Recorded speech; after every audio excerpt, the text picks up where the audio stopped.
It's fantastic to be here at the DNC Yeah. with you. Um, where, what do you see as the future of America?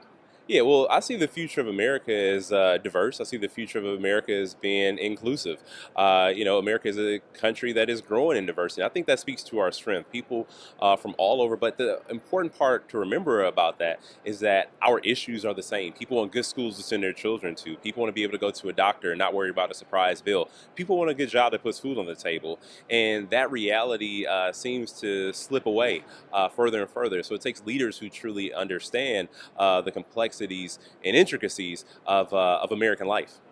So one of the things we've observed at Epoch Times is that media, the way media work these days, it tend to be kind of polarizing, like sort of feeding to extremes and so forth. I'm wondering if you see something like that, and if you're worried about polarization and the counterpart, bipartisanship, and these kinds of things. Well, polarization continues to be an issue in this country, and one thing that also leads to polarization is rigged maps, is gerrymandering, because so many of our state legislative races, and many even in Congress, come down to a battle of primary challenges. It's who can get past the primary, who so often ends up holding a seat and holding a seat for as long as they want. And if you are racing to be the most extreme, then it doesn't really serve the American people. But folks aren't actually as polarized as our politics will make it seem. Another thing leading to that is money in politics. An obscene amount of money gets spent every single election cycle,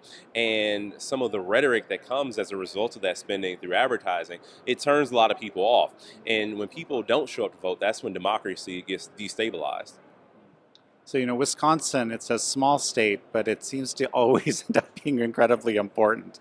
And I'm wondering just to get your thoughts on this. Wisconsin punches well above its weight. The importance can't be understated. And it's one of the states that either party can win. Either party can truly win a state like Wisconsin. That's the reality, and that's why people fight so hard for it. How do you see Wisconsin playing out in this race? So I truly think that Wisconsin will vote for Kamala Harris and Tim Walz. I truly do believe that. I think that the state of Wisconsin would have gone to Joe Biden as well. And not just taking anything for granted. I know the amount of work that's taking place. I know the type and scale of organizing that is happening, and that's what leads me to feel that way.